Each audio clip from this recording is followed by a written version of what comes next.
one by the chemist, then one by the post. The road looked grand at a distance, up close it's mostly toast.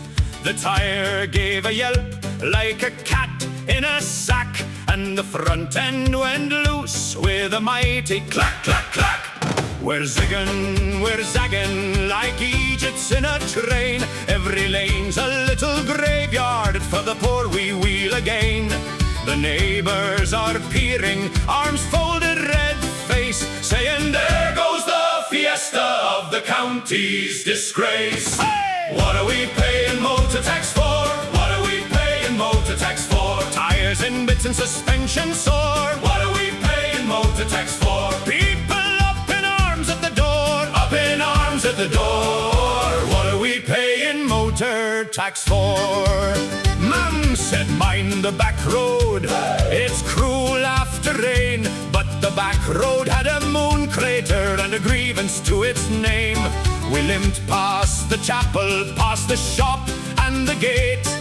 One wheel gone wonky, the steering turned late. Hey! A farmer in wellies just laughed at the scene, said, "That's not a pothole, son, that's a whole tax scheme." Now the parish is buzzing, the group chat's on fire. There's a queue of rattled drivers and a chorus of ire. From the bus stop to the crossroads, everybody knows the road's got more craters than a colander of holes.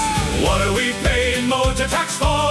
What are we paying motor tax for? Tires and bits and suspension sore. What are we paying motor tax for? People up in arms at the door, up in arms at the door. What are we paying motor tax for?